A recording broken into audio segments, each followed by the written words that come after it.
Welcome to limitless study. Student, आपके साथ आज मैं डिस्कस कर रहा हूँ एक वॉल्यूम एंड सरफेस एरिया का। आज मैं थर्ड टॉपिक डिस्कस कर रहा हूँ जिसका नाम है स्फीयर। तो मैं ऐसा है कि मैं इससे पहले जैसे कि वॉल्यूम एंड सरफेस एरिया का सिलेंडर डिस्कस कर चुका हूँ, कोन का भी डिस्कस कर चुका हूँ। तो आज हम स्फीयर लेकर के मैं आया हूँ। तो इसमें आज मैं आपको ये बताऊंगा कि सबसे पहले क्या है कि हम लोग अभी सारे वॉल्यूम एंड सरफेस एरिया का जो टॉपिक्स है सारे का मैं केवल इंट्रोडक्शन कर रहे हैं। तो आज हम लोग कर रहे हैं स्फीयर। तो इसमें मैं बताऊंगा आपको कि स्फीयर क्या होता है। ये ज़्यादा चीज़ें सारे मैं ये जो डिस्कस कर रहा हूँ ये सारे क्या है, ये सारे सॉलिड फिगर्स हैं। देखिए जैसा स्फीयर होता क्या है, तो ऐसा सर्कुलर होगा, बस इसमें क्या होता है कि ये डायमीटर होता है, ये इसका इनर सरफेस है बस। अब हमें क्या पाना, देखिए कि यहाँ से यहाँ तक ये जो है, ये जो पूरा ये भी रेडियस है और सेम यही भी रेडियस है, ठीक है। मतलब इस फिगर में जो हाइट होता है वो जो स्फीयर का वो भी क्या होता है, वो भी रेडियस के इक्वल होता है बस। और हमें क्या है, अगर हम यहाँ से यहाँ तक पूरी की बात करेंगे तो ये क्या हो जाएगा, ये होगा डी, मतलब कि डायमीटर, ठीक है। तो इसको हम डिनोट करते हैं डी से, क्या चीज़, डायमीटर। और ये जो स्मॉल वाला आर है इसको क्या बोलते हैं, रेडियस। बस इसमें हमें दो ही चीज़ देखने को मिलेगा। चलिए अब हम बात करेंगे आपको बारी बारी से तीनों चीज़ कि देखिए जब हम बात करेंगे स्फीयर का तो यहाँ पे क्या होता है कि कर्व, सरफेस एरिया या लेटरल सरफेस एरिया पूछे तो हम क्या बोलेंगे, 4 पाई आर स्क्वायर। अगर आपसे पूछता है टोटल सरफेस एरिया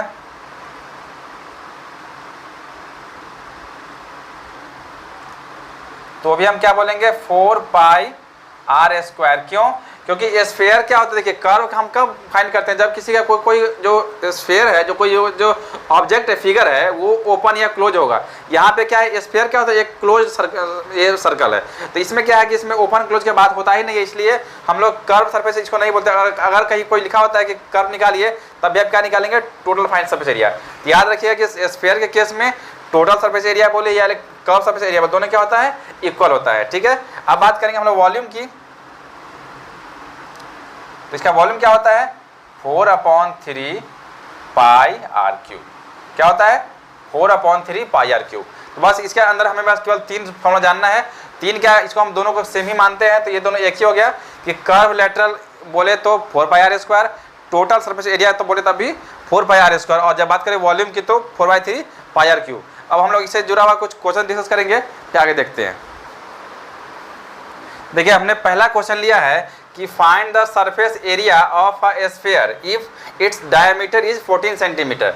देखिए आपको सबसे पहले बता दें कि अगर डायमीटर 14 है तो हमको पता है कि रेडियस क्या होता है, डायमीटर का हाफ। यहाँ पे लिखेंगे 14/2, मतलब कितना हो गया, 7 सेंटीमीटर। हमें क्या निकल के आ गया, रेडियस।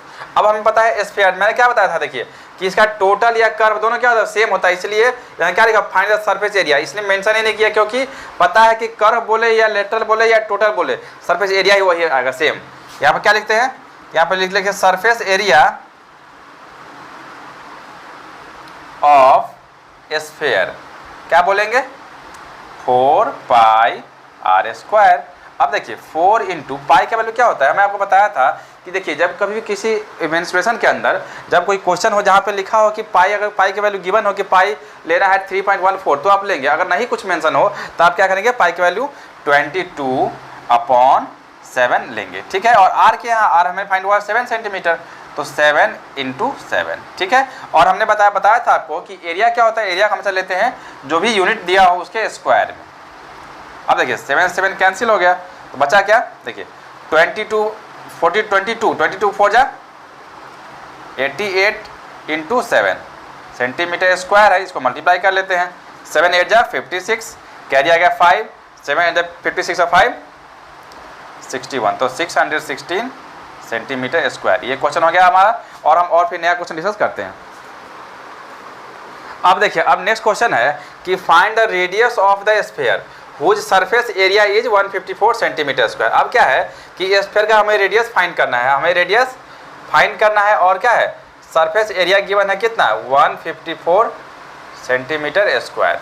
तो अब देखिए मैंने आपको बताया था कभी भी जब वॉल्यूम या सरफेस एरिया की बात, अगर हमको एरिया गिवन हो तो क्या करते हैं, तो ऐसे लिखते हैं 4 pi r square equals to surface area of sphere, मतलब कि एरिया को लिखेंगे राइट साइड में बस। अब देखिए 4 पाई की वैल्यू कुछ भी क्वेश्चन में गिवन नहीं है तो 22/7 ले लीजिए, आर हमें फाइंड करना था, लिख दिया हमने आर स्क्वायर।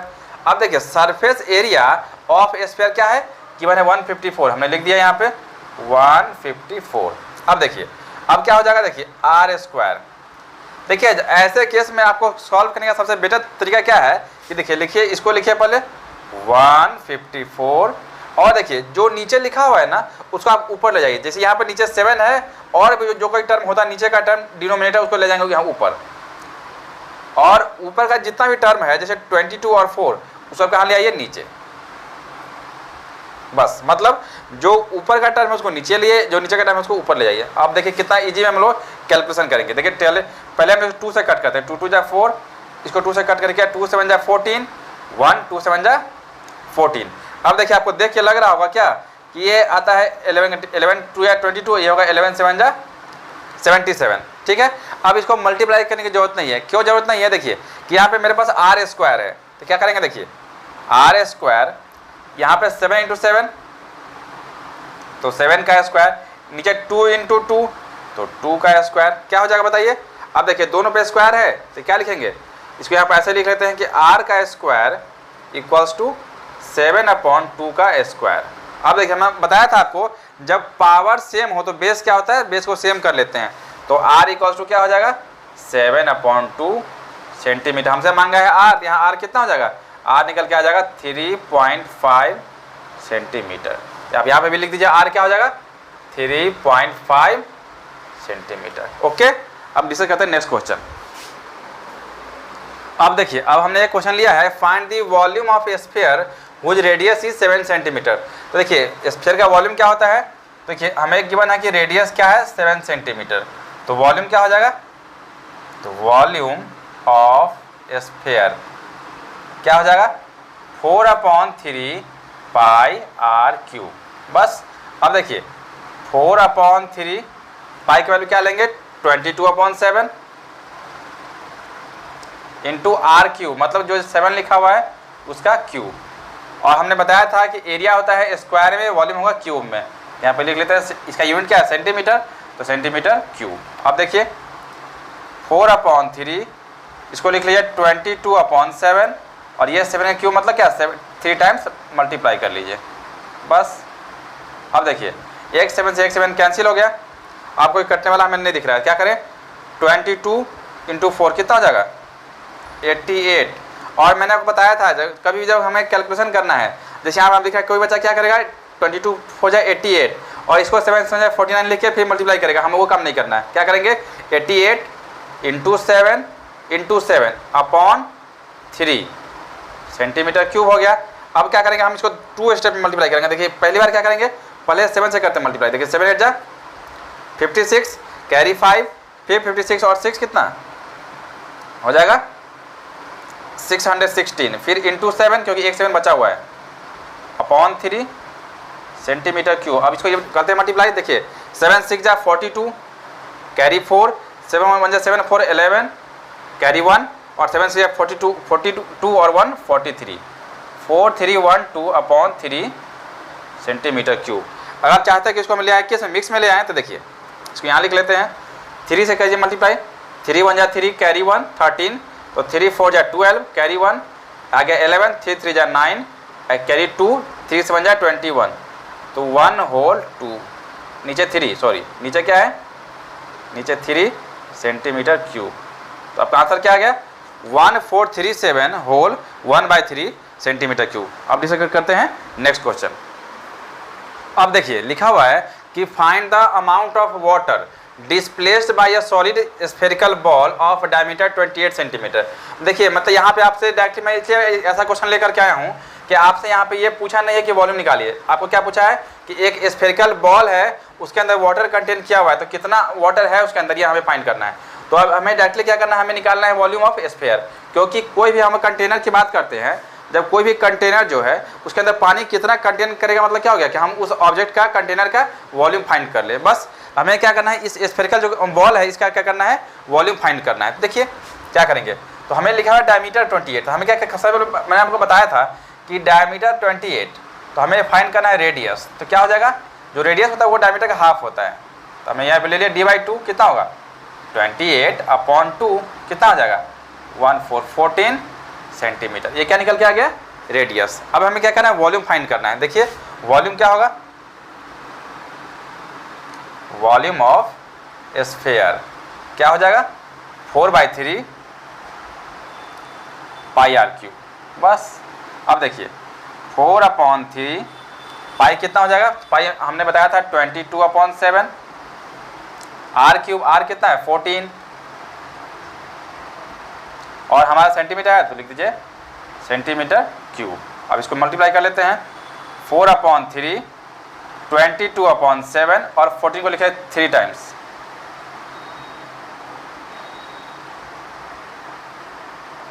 ठीक है। अब देखिए 7 2 जा लिख दिया हमने। अब क्या है, कोई भी कटने वाला नहीं है, तो हम क्या करें, इसको मल्टीप्लाई कर लेते हैं। देखिए कैसे करेंगे, 22 4 जा 88। अब देखिए हमें पास क्या बचा हुआ है, 88 × 2 बचा हुआ है, क्या करें × 2। अब देखिए 14 है, इसको लिख लीजिए 2 × 7, फिर 14 है, उसको लिख लीजिए 2 × 7, ठीक है, /3 सेंटीमीटर क्यूब, ठीक है। चलिए अब यहाँ आ जाते हैं, हमें क्या करना है, देखिए 88 पहले इसको 7 से मल्टीप्लाई कीजिए फटाफट। देखिए 88 तो 7 से कीजिए, 7 जा 56, ठीक है, फिर 7 जा तो आ गया 616 × 7। अब देखिए 2 2 जा 4, 4 2 जा 8, बस /3 सेंटीमीटर क्यूब। अब देखिए फिर हम क्या करें, नेक्स्ट लिखते हैं, उसका फिर ऊपर लिखेंगे 616, फिर मल्टीप्लाई कीजिए 7 से, 7 6 जा 42 कैरी 1, 7 1 जा 7 4 11 कैरी 1, 7 से 42 और वो क्या 43, 4312 × 8/3 सेंटीमीटर क्यूब, ठीक है। इतना आ चुका है। अब नेक्स्ट हम ऊपर चलते हैं, फिर करते हैं कैलकुलेशन। अब देखिए नेक्स्ट क्या है, अब देखिए अब हमें केवल बचा 8 से मल्टीप्लाई करना है, 8 2 जा 16, 8 1 जा 8 1 9, 8 3 जा 24 कैरी 2, 8 4 जा 32 और 2 34, इतना /3 सेंटीमीटर क्यूब। देखिए आपको यहाँ पर अभी लग रहा होगा कि हमने कितना स्टेप लिया, लेकिन आपको जब प्रैक्टिस में कर लेंगे तो आप क्या करेंगे, बहुत जल्दी इसको कैलकुलेशन कर सकते हैं बिना कोई कैलकुलेशन के। अब इसको लाते हैं हम लोग मिक्स में, 3 1 जा 3, फिर आ गए 4 तो 3 1 जा 3, इस पर कैरी 14, 3 4 जा 12 कैरी 2, अब आ गए 29 तो 3 9 जा 27, फिर 2 26, 3 जा 24।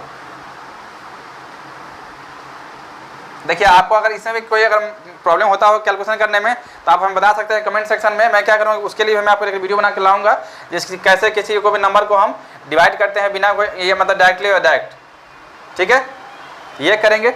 अब आगे देखते हैं और कोई क्वेश्चन। आप देखिए मैंने फिर नया एक क्वेश्चन लिया है। ये क्वेश्चन मैं आपको बता दूं कि ये जो है SSC +2 वाला एग्जाम में आ चुका है और रेलवे के ग्रुप डी एग्जाम में आ चुका है। देखिए ऐसा इसमें क्वेश्चन क्या है कि find the volume of a sphere whose surface area is 154 centimetre square. मतलब क्या है कि आपको यहाँ पे डायरेक्टली कुछ गिवन नहीं है, मतलब आपको यहाँ पे सरफेस एरिया दे दिया और आपको क्या करना है, सरफेस एरिया से हमें रेडियस फाइंड करना है। जब हमें रेडियस फाइंड कर ले फिर हमें वॉल्यूम फाइंड करना है। तो ये 2 स्टेप में काम करना है, ठीक है। तो देखिए कैसे करेंगे, आपको पता है मैंने बताया था जब एरिया गिवन हो तो क्या लिखते हैं, एरिया को लिखते हैं राइट साइड में। यहाँ पे क्या लिखा हुआ है, सरफेस एरिया लिख दिया हमने, किसका, तो ऑफ स्फीयर, ठीक है। यहाँ पे क्या हो जाएगा 4πr²। अब देखिए 4 पाई का वैल्यू 22/7, r² हमें r फाइंड करना है। ये सबसे ये कितना गिवन है 154। अब देखिए क्या होगा, बताया था हमने कि r² क्या कैसे करेंगे, 154 जो नीचे है वो ऊपर जाएगा और जो ऊपर है वो दोनों क्या नीचे आ जाएगा, 4 × 22। और ये हमारा रेडियस निकलने वाला ये किस चीज़ में होगा, सेंटीमीटर स्क्वायर अभी है क्योंकि एरिया लगा हुआ है। अब देखिए 2 से कट कीजिए, 2 2 जा 4, 2 से होगा 77। देखिए 11 2 जा 11, 7 जा। अब देखिए r² तो 7 का स्क्वायर अपॉन 2 का स्क्वायर सेंटीमीटर स्क्वायर। अब देखिए r क्या हो जाएगा, तो 7/2 सेंटीमीटर का स्क्वायर। अब देखिए हमने फिर कोई कि पावर सेम तो बेस सेम, तो r कितना आ गया 7/2 सेंटीमीटर। ये हमारा आर निकल के आ चुका है। अब हमसे क्या पूछा है, वॉल्यूम बताइए। तो वॉल्यूम क्या हो जाएगा, 4/3 पाई आर क्यूब। कैसे निकालेंगे, तो 4/3 पाई का मतलब 22/7 और आर कितना आ गया 7/2, मल्टीप्लाई कर लेते हैं 3 टाइम्स 7/2। और वॉल्यूम क्या है, तो हमने बताया था कि जो भी उसका यूनिट होगा क्या करेंगे, तो जो यूनिट होगा उसका क्यूब लगाएंगे क्योंकि वॉल्यूम निकालना है बस। अब देखिए कैसे सॉल्व करेंगे इसको। 4/3 22/7 इंटू 7/2 इंटू 7/2 इंटू 7/2, पूरे को लिख दिया हमने ऐसे। और इसको कर लेते हैं सेंटीमीटर क्यूब। अब देखिए जो कटने वाला उसको काट देते हैं। देखिए 7 से 7 कैंसिल हो गया, 2 से कैंसिल हो गया, 2 2 जा 4 और इस 2 से ये 2 कैंसिल। अब देखिए इस 2 से इसको भी कैंसिल कर लेते, क्या हो गया 11। तो बचा क्या अब हमारे पास बताइए, यहाँ बचा हुआ केवल 11 इंटू और क्या बचा 7 इंटू 7 अपॉन केवल 3 बस। अब ये आ गया सेंटीमीटर क्यूब। ठीक है, आगे देखते हैं। आगे देखिए आगे क्या लिखा हुआ है यहाँ पे। अब आगे कंटिन्यू करते हैं। 11 इंटू 7 इंटू 7, तो क्या कीजिए 11 7 77 इंटू 7 अपॉन 3 सेंटीमीटर क्यूब। इसको मल्टीप्लाई करके फिर 7 7 जा 49 कैरी 4 7 7 जा 49 4 कितना 53 539 अपॉन 3 सेंटीमीटर क्यूब। अब इसको ले आते हैं होल में। 3 1 जा 3 कैरी 2 23 हो गया, 3 7 जा 21 फिर कैरी 2 3 9 जा 27 2 आ गया, तो 179 होल 2/3 सेंटीमीटर क्यूब। ये क्या निकल गया आपका वॉल्यूम ऑफ स्फीयर। अब हम लास्ट एक क्वेश्चन और डिस्कस कर रहे हैं जो कुछ क्या है स्फीयर से। जब मैंने आज क्या किया है कि स्फीयर एक छोटा टॉपिक है, तो इसलिए मैंने क्या किया जितना भी इसे वॉल्यूम से रिलेटेड जितना क्वेश्चन है मैंने बारी बारी हर क्वेश्चन को यहाँ पर डिस्कस करने की कोशिश किया है, जिससे आपको कोई भी क्वेश्चन कोई आप मिस ना कर सके। ओके, एक क्वेश्चन और भी डिस्कस करेंगे हम लोग। अब देखिए ये लास्ट क्वेश्चन है, लिखा हुआ कि the diameter of a metallic ball is 4.2 centimetre. What is the mass of the ball if density of metal is 8.9 ग्राम पर सेंटीमीटर क्यूब। देखिए मैं कुछ अलग क्वेश्चन है और ये भी क्वेश्चन जो है मैं आपको बता दूं कि पुलिस जो है होता है पुलिस का एग्जाम SI का एग्जाम, उसमें ये क्वेश्चन आ चुका है, तो मैं इसलिए इस क्वेश्चन को डिस्कस कर रहा हूँ। देखिए तो यहाँ पे क्या है, यहाँ पे लिखा हुआ है डायमीटर लिखा हुआ है, इसका मतलब हमें क्या करें D पता है 4.2, तो हमें R निकालना होगा।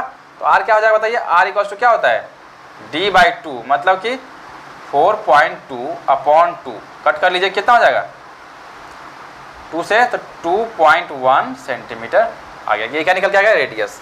अब क्या करना है, पहले हमें वॉल्यूम फाइंड करना है। ठीक है,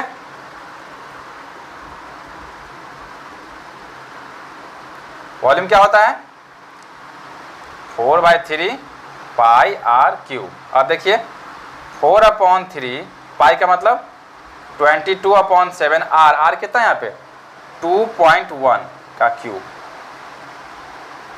अब देखिए सॉल्व करेंगे इसको, 4/3 पाई 22/7 इंटू 2.1, तो इसको ऐसे ही रहने देते हैं। ठीक है,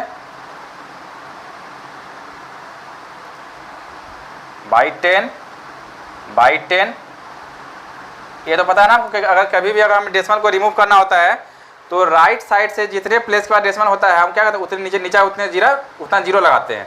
देखिए 21 में 1 का एक डेसिमल का बाद था तो हमने क्या कि नीचे 1 0 लगाया। अब ये क्या हो जाएगा सेंटीमीटर क्यूब। इसको हम कल कट करेंगे, जितना कटने वाला होगा रेस्ट हम यहाँ पर ऐसे ही लिख देंगे। क्यों, आगे हमें अभी इसकी ज़रूरत है। तो देखिए 7 से 7 3 जा 21, 3 से 3 कैंसिल। अब नीचे केवल 10 10 10 बचा हुआ है, और इस फॉर्म में कभी भी आंसर हो तो उसको क्या करना चाहिए, इसको कट करके हमें टफ नहीं बनाना चाहिए। ठीक है, चलिए और कर लेते हैं 2 2 जा, देखिए 2 2 जा 4, 2 से 5, फिर 2 से देखिए 2 5 जा 10, फिर 2 से काटिए 11, 2 5 जा 10, क्या हो गया ऊपर में 11 into 21 into 21 upon 5 into 5 into 5 कितना हो जाएगा 125 सेंटीमीटर क्यूब। इतना आ गया। आगे हम इसको सॉल्व करते हैं फिर। ठीक है, अब देखिए अब हमें वॉल्यूम कितना फाइंड हो चुका है 11 इंटू 21 अपॉन 125 सेंटीमीटर क्यूब। अब देखिए मैं कहोगे सर अब यहाँ पे हमें डेंसिटी है, तो आपने साइंस में पढ़ा होगा कि एक फॉर्मूला होता है साइंस में क्या, density equals to mass upon volume.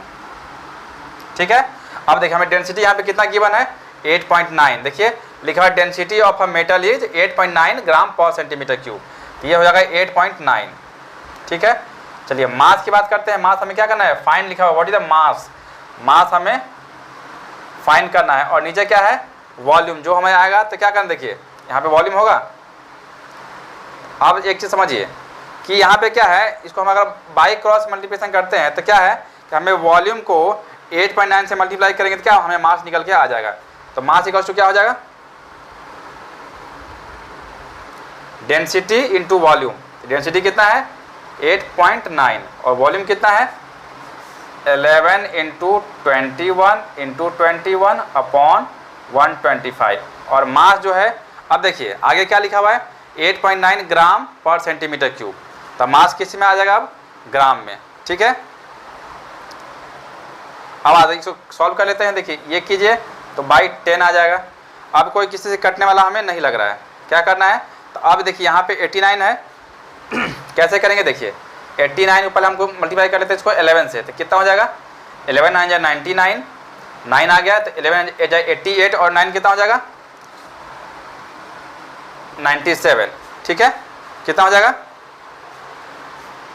एक मिनट, 11 से 11 9 जाए 99 कैरी 9, 11 जाए 88 और 9 कितना हो जाएगा 90 और 7, हाँ 97। ठीक है, इनटू अब क्या बचा हुआ है 21 और 21, तो हमने क्या बताया था कि उसको पहले फ्रैक्शन स्मॉल कर लेना है। देखिए तो 21 इंटू 21, चलिए यहाँ पे थोड़ा सा लंबा है इसलिए कर लेते हैं। 21 कितना हो जाएगा इंटू 21 होता है 441 अपॉन ये हो जाएगा 1250 क्या ग्राम। आगे देखते हैं।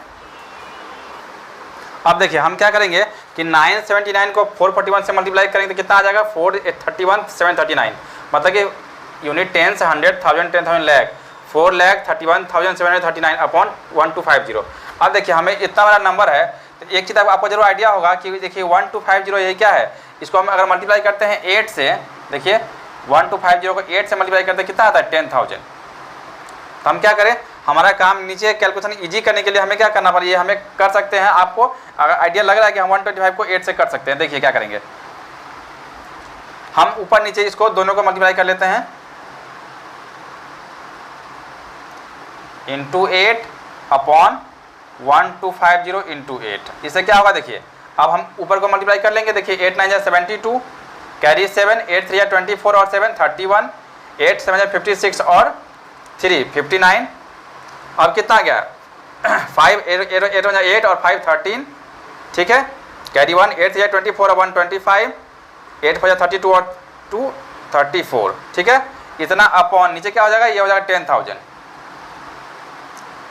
अब देखिए 4 जीरो है तो 1 2 3 4, यहाँ पे क्या होगा डेसिमल, तो क्या हो जाएगा 345.3912 ग्राम।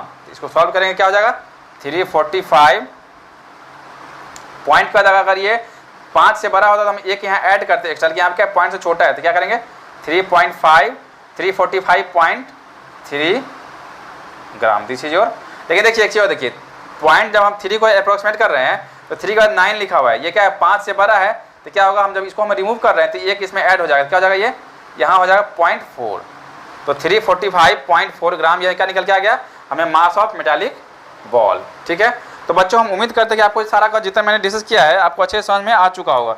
तो अब ऐसा है कि आगे से मैं फिर क्या करूँगा कि आपके लिए मैं इसका नेक्स्ट टॉपिक जो है हेमिस्फीयर वो मैं डिस्कस करूँगा, और उसके बाद मैं बारी बारी से फिर क्यूबॉइड का लाऊंगा वीडियो, फिर मैं लाऊँ क्यूब पे वीडियो लाऊंगा, और फिर मैं क्या करूँगा जैसे कि सिलेंडर और कोन में मैंने बहुत कम क्वेश्चन डिस्कस किया था, तो मैं क्या करूँगा एक और दोनों का पार्ट लेकर के आऊँगा जिसमें मैं हर क्वेश्चन डिस्कस करूँगा जो आपके एग्जाम में आने वाला होता है। ओके, और बच्चे मैं और कॉम्पिटिटिव एग्जाम में हर टॉपिक के लिए मैं वीडियो बनाता रहता हूँ, तो आप हमारे चैनल से जुड़े रहने के लिए चैनल को सब्सक्राइब कर लेंगे और बेल आइकन को प्रेस कर लेंगे, जिससे क्या होगा कि हर वीडियो का नोटिफिकेशन आप तक पहुँच पाएगा। Okay, thank you.